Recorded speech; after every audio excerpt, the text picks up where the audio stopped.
Para murid sekalian, anda semua pasti sudah mengetahui tentang COVID-19.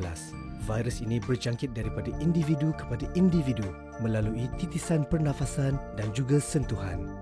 Antara gejala penyakit ini adalah demam, batuk, selsema dan sukar bernafas. Bagaimanapun, tanpa gejala-gejala ini, anda mungkin boleh menjadi pembawa kepada virus ini tanpa anda sedari.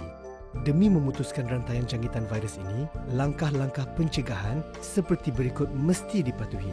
1. Kerap mencuci tangan menggunakan air dan sabun atau pensanitasi tangan.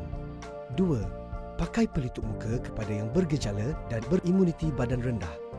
3. Amalkan penjarakan sosial 1 meter antara individu. Dan 4. Kekal berada di rumah sekiranya tiada keperluan untuk keluar. Langkah-langkah yang disebutkan tadi bermakna anda semua tidak dibenarkan untuk bersembang rapat, berkumpul dan bersentuhan. Kepatuhan anda kepada langkah-langkah pencegahan ini memberi makna yang besar kepada negara. Ikuti siri video berikutnya untuk mengetahui prosedur-prosedur berkaitan persekolahan.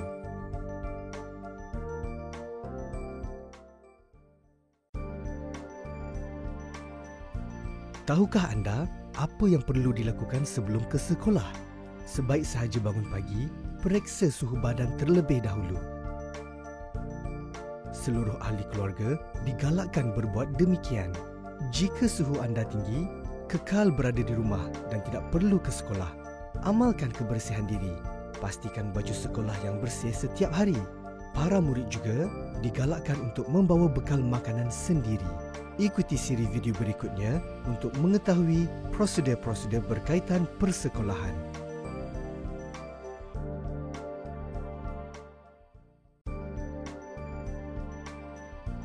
Ketika berada di sekolah, anda dilarang berkumpul dengan kawan-kawan dalam kedudukan rapat atau bersentuhan. Tiada perhimpunan akan dijalankan buat sementara waktu. Segala aktiviti sukan juga ditangguhkan. Semasa menuju ke kelas, anda hendaklah berjalan dalam jarak 1 meter di antara satu sama lain. Perjalanan adalah dalam satu arah sahaja. Barisan arah yang berlawanan perlu mengikut jalan yang lain. Di tangga, para murid hendaklah bergerak dalam satu barisan. Pergerakan menaiki dan menuruni tangga mengikut laluan terarah. Di dalam kelas, murid akan dipecahkan kepada bilangan yang lebih kecil. Penjarakan sosial 1 meter hendaklah sentiasa diamalkan sepanjang berada di sekolah.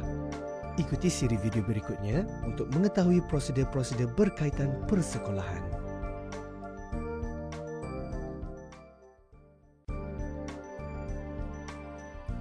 Ketika pulang dari sekolah, murid-murid hendaklah berada dalam keadaan teratur untuk keluar dari kelas dan kawasan sekolah.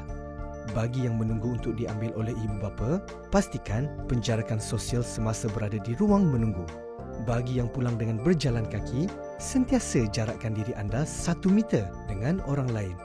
Bagi yang pulang dengan bas, lakukan penjarakan sosial semasa menunggu di hentian bas. Ketika beratur untuk menaiki bas dan sepanjang berada di dalam bas. Demi menjaga kesihatan anda daripada dijangkiti COVID-19, langkah-langkah yang telah ditetapkan ini hendaklah sentiasa dipatuhi.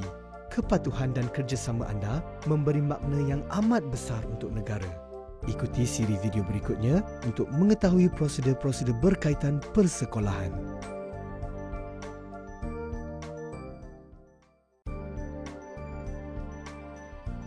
Murid-murid sekalian, penjarakan sosial 1 meter perlu sentiasa diamalkan sepanjang waktu ketika di sekolah, tidak kira di dalam maupun di luar kelas. Di tandas, elakkan daripada bersesap. Pastikan tangan dibasuh menggunakan sabun. Murid-murid hendaklah mencuci tangan dengan air dan sabun mengikut langkah-langkah membasuh tangan yang betul. Semasa waktu rehat pula, anda digalakkan untuk makan bekal makanan yang dibawa di dalam kelas. Jika anda tidak membawa bekal makanan, anda boleh beli makanan berbungkus di kantin dan bawanya ke kelas untuk dimakan. Pastikan penjarakan sosial diamalkan di kantin. Perlu diingat bahawa anda tidak dibenarkan berkumpul atau melepak semasa waktu rehat. Ikuti siri video berikutnya untuk mengetahui prosedur-prosedur berkaitan persekolahan.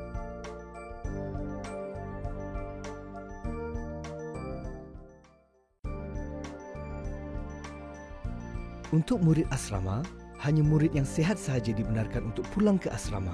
Urusan pengangkutan akan diuruskan oleh pentadbir sekolah. Pihak sekolah akan menjalankan saringan kesihatan dengan memeriksa suhu badan. Murid yang bergejala dan mempunyai suhu badan melebihi 37.5 darjah Celsius akan diletakkan di bilik isolasi sementara menunggu mereka dibawa pulang oleh ibu bapa atau penjaga. Di setiap bilik asrama, bilangan murid akan dikurangkan dengan penjarakan 1 meter antara katil dan untuk katil 2 tingkat. Hanya katil bahagian bawah sahaja yang boleh digunakan. Anda diingatkan untuk sentiasa melakukan penjarakan sosial pada setiap masa ketika di bilik mandi, bilik cuci, bilik gosok, pantry serta di kelas persediaan. Pemantauan secara berkala akan dilakukan oleh para guru. Segera laporkan kepada warden asrama jika anda atau rakan-rakan menunjukkan tanda-tanda gejala. Ikuti siri video berikutnya untuk mengetahui prosedur-prosedur berkaitan persekolahan.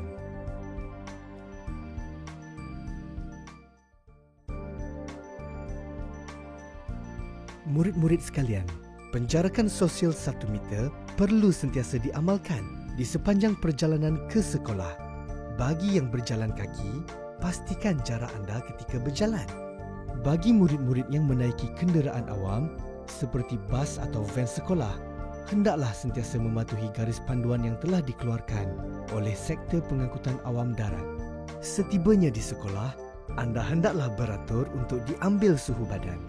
Jika suhu badan melebihi 37.5 darjah Celsius, anda akan dibawa ke bilik isolasi dan tidak akan dibenarkan untuk masuk ke kelas. Ibu bapa atau penjaga akan diberitahu supaya mengambil anda pulang untuk dikuarantin.